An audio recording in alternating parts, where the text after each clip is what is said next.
ना अफवाहें, ना सनसनी, ना हवा हवाई बातें, सत्य और तथ्यों के साथ खबरों की तह तक।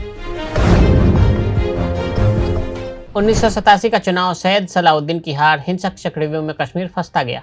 1980 के दशक की शुरुआत में कश्मीर फिर से भारत पाकिस्तान तनाव के केंद्र में आ गया। एक अलगाववादी आंदोलन ने जड़ें जमा ली। जम्मू कश्मीर की सरकार के खिलाफ जनभावनाएं अलगाववादियों द्वारा भड़काई जाने लगी।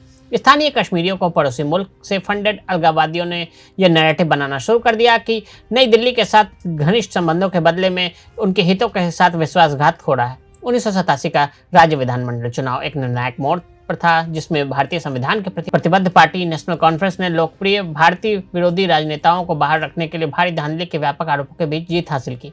1989 तक भारत प्रशासित कश्मीर में भारत के खिलाफ एक पूर्ण सशस्त्र प्रतिरोध ने आकार लिया, जो भारत से अलग होने की मांग कर रहा था। 1987 का वो चुनाव 1990 के दशक में कश्मीर में जो चरमपंथ का दौर शुरू हुआ, उस पर कश्मीर और कश्मीरी पंडित में अशोक पांडे लिखते हैं कि 90 के दशक में कश्मीर घाटी में जो दौर शुरू हुआ, उसे अक्सर 1987 के चुनाव की धांधली का परिणाम बताया जाता है। 1987 में चुनावी धांधली हुई और 1989 में हिंसक घटनाओं की शुरुआत हो गई। दरअसल 1987 में जम्मू कश्मीर में विधानसभा चुनाव हुए थे। इस चुनाव में श्रीनगर के आमिर कदल से मुस्लिम यूनाइटेड फ्रंट के यूसुफ शाह भी चुनाव लड़ रहा था।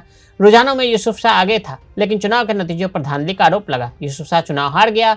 इसके विरोध में युवा सड़कों पर आ गए। बाद में यूसुफ शाह को गिरफ्तार कर लिया गया। कई महीने तक वो जेल में रहा। ये यूसुफ शाह की पाकिस्तानी स्थित हिजबुल मुजाहिदीन का कमांडर सैयद सलाउद्दीन है।